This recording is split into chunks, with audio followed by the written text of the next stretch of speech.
So I wanted to make a video here about the Great Joe Henderson, one of my favorite musicians.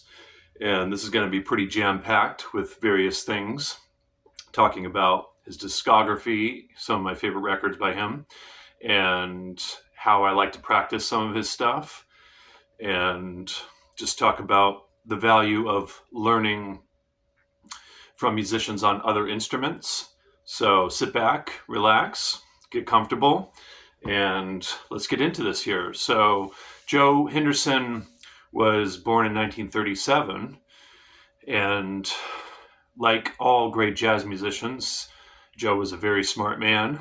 And according to my former teacher, Mike Stern, who played with Joe Henderson, Joe could speak 7 different languages. And if you listen to his music and study it, it's very evident that he was brilliant.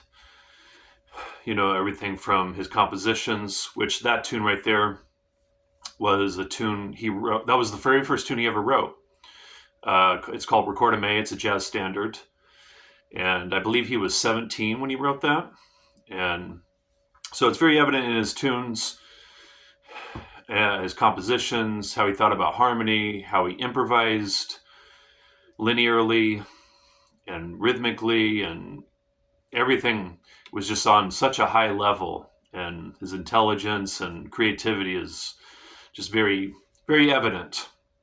So, yeah, as far as studying musicians on other instruments, as guitar players, you know, all the musicians I ever studied with, they always valued sounding like yourself. And so that's always been my goal, is to sound more like myself and not like other guitar players.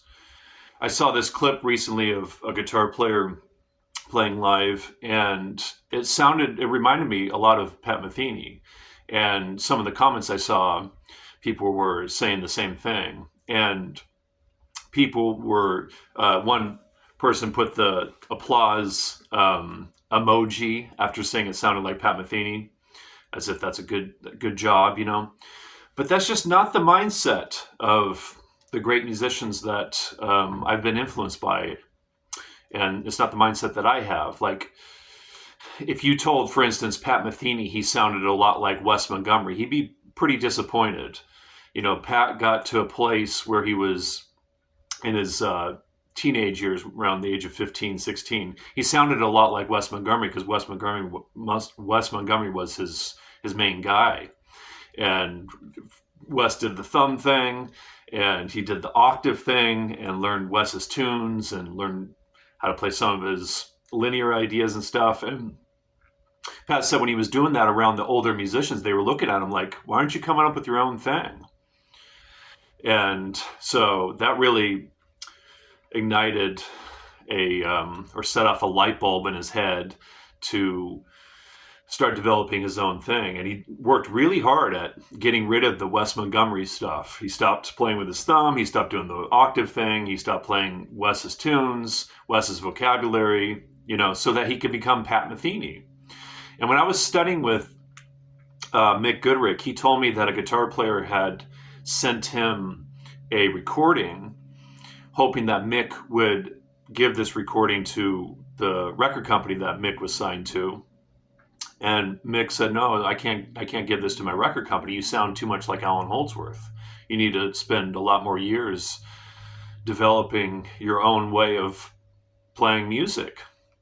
So that's always been the mindset. And so of all my favorite musicians. And so I got that in my head pretty early on. So on my channel here, I have played a lot along with guitar players. And on the channel here, I have a video of me playing a Wes Montgomery solo, a video of me playing a Charlie Christian solo, a Pat Metheny solo. But those were solos that I had learned in the past, and I just relearned because it sounded like fun. And I created guitar lessons out of those solos. So I think all of those are under the category in my YouTube channel under the category of guitar lessons. So if you're interested, you can check those out. But I haven't played along with a guitar player in years. and I rarely listen to guitar players.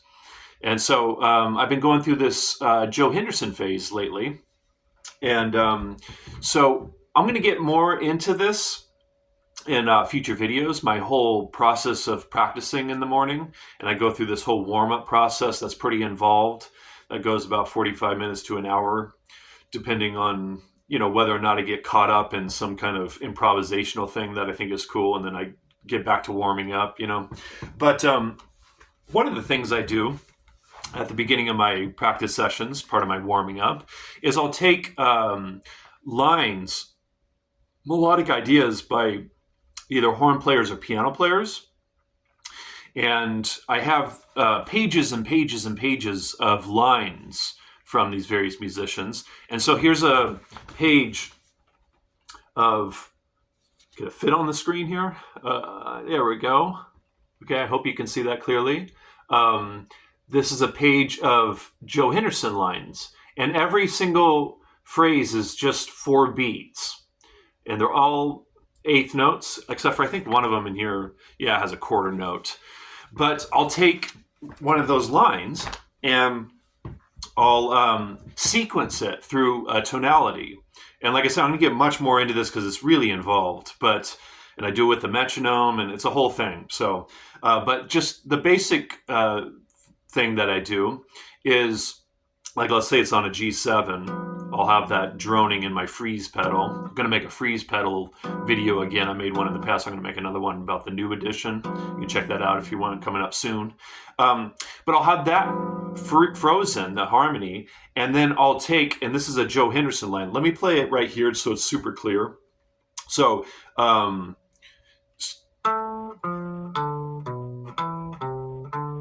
so what it is it's a 7th chord arpeggio. So in this case, this would be a B minor 7 flat 5. And it's descending from the 7th of the harmony, like that. And then it goes up a 4th, and then does a scale like that, scale passage like that. So it's an arpeggio, descending arpeggio, into a scale pattern there. And so what I'll do is I'll take that and sequence it through whatever tonality I choose. So G7, there's tons of scales that can work with G7. But one of them is Mixolydian. And so let's just try that. So here it is. I'm going to go to an open D string and an open A string to get into this lowest possible register here. So it'll be like this. I'm going to do it all the way up on these bottom 3 strings. And what I do is I do the bottom 3 strings going up, the next 3 strings going down, the next 3 strings going up, the top 3 strings going down, and then it continues into other stuff. So, but I'm just going to do the bottom 3 strings here like this.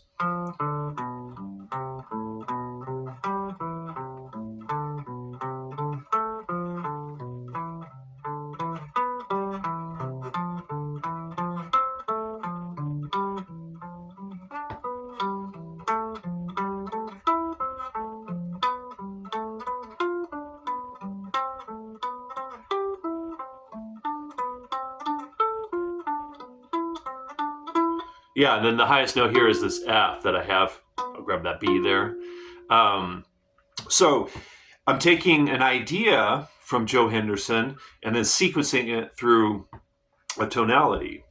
And it does tons of stuff for me. And one of them is obviously getting this Joe Henderson idea into my ears, into my hands. And, I didn't play with much dynamics and stuff, and that's just because I'm unplugged right now. I just wanted to get to the main idea there. But so that's one way that I'll take an idea from another instrument. Is I'll sequence it through a particular tonality like that. So it's a cool thing to do. So maybe try this Joe Henderson idea. Another Joe Henderson idea I wanted to just share with you guys is, let's see, I just picked the key of G. Would it work well on the key of G? Yeah, it'll work here. So this is over a G7. I mean, what I do is I'll take those sequences and any of the ideas and put them through all the 12 keys and, you know what I mean? Like, get really thorough with it. But here's a Joe Henderson line that's much longer. Let's see if I can remember it here.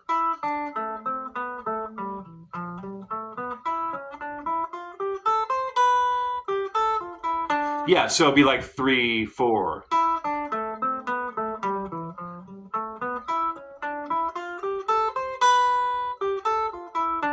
Yeah, so there's the line over a G7, and it's starting for a G7. It's starting on the 13, and then it does this little kind of enclosure into the third of the chord there,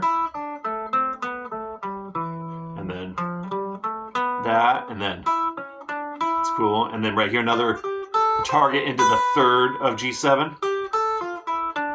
So it's all these lines by these great musicians. They're so detailed as far as the function, harmony, the melodic functions and the harmony, the relationships. It all makes perfect sense with the harmony. So, just taking all this stuff and getting it into your ears and into your hands, you're not going to be, I really doubt that anyone's going to accuse me of sounding like Joe Henderson. It's just a totally different sensibility when you put it on the guitar.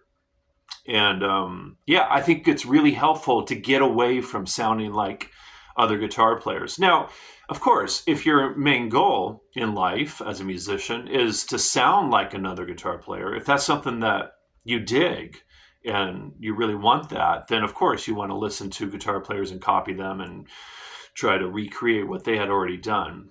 But if you're trying to sound more like yourself, then I think this is a cool way to go, is to grab stuff from other instruments and listen to them. And I've gone through periods with all sorts of different musicians, Joe Henderson being one of them, where I'll learn like at least 10 Joe Henderson tunes and improvise on them a bunch for maybe up to a month. I did a Chick Corea phase where I did 3.5 months of Chick Corea. Learned a bunch of his tunes, listened to him a bunch, got a bunch of his melodic ideas into my hands and ears, and just got into Chick Corea heavily and bought a bunch of his recordings. And so I think it's valuable to do this. And see if there's anything else to talk about with that. Yeah, I'm sure there is, but lately I've been playing that tune Record a May, and then also his tune called InnerUrge, which is another jazz standard. And let me actually, I guess I can just keep holding my guitar. Why not? I do it a lot in my videos, right? Let me share with you guys, there's 8 here of my favorite Joe Henderson recordings.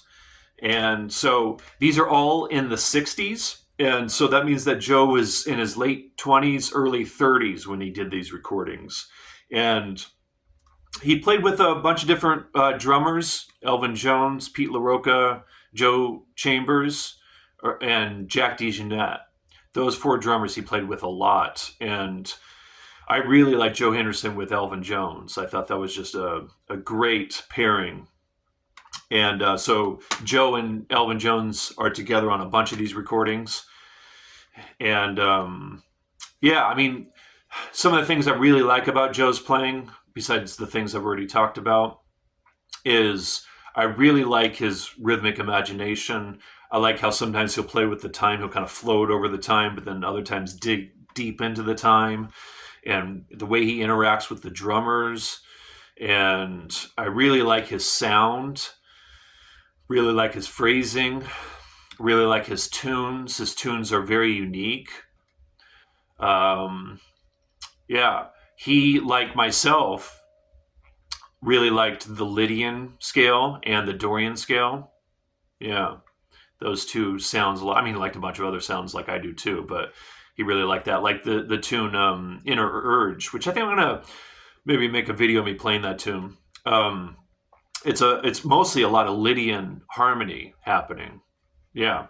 But so there's some of the things I really like about Joe's playing. His phrasing is really interesting. It's cool how he'll sometimes like play an idea and then just play off of that idea and go into a completely different idea that almost seem like 2 different ideas, but they're playing off of each other. So he's really fun to listen to. So one of his seminal recordings is InnerUrge. And this is with Elvin Jones on drums and McCoy Tyner and Bob Cranshaw on bass. Yeah, he's got McCoy Tyner on a bunch of his recordings. So that's a fantastic recording. You know, a lot of people revere Coltrane's Blue Train record, a large jazz ensemble kind of recording. And I mean, that's a great recording. But if I were to compare that to this recording, I like this one more. And actually, Lee Morgan, who's also on Blue Train, and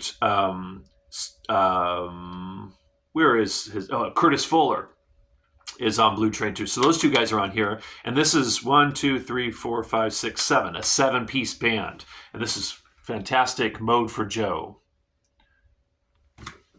And I really like. I mean, I like all of these. Our Thing. I don't hear anybody talk about this recording. I'm not sure why. It's fantastic.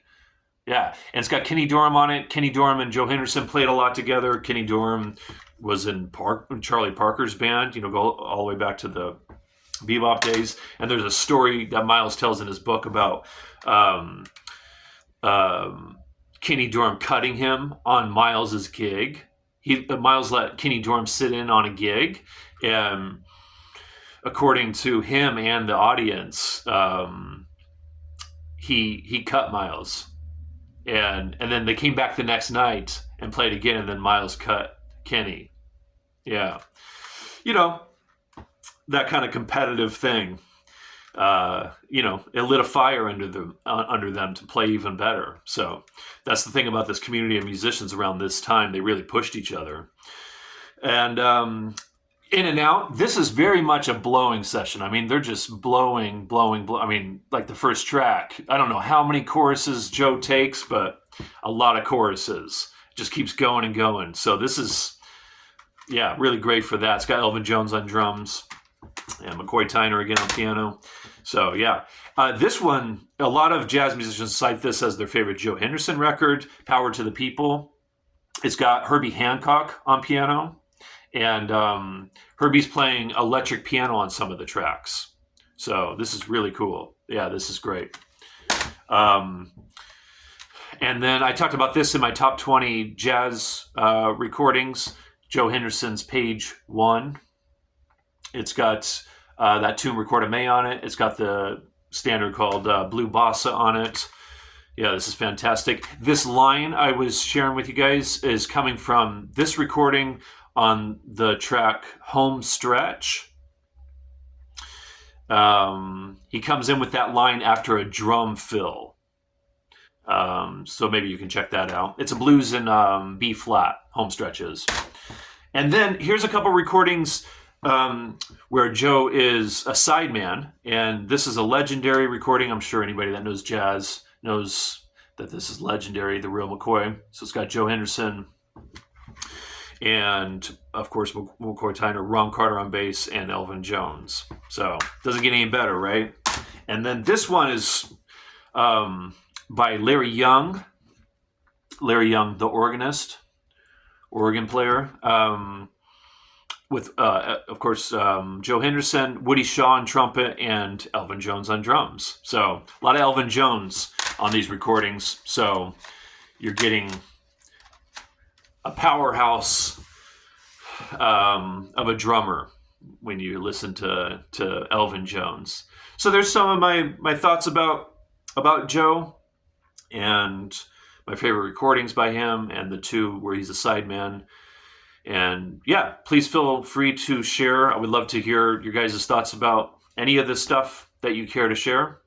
Yeah, always nice to hear from you guys. All right, thank you.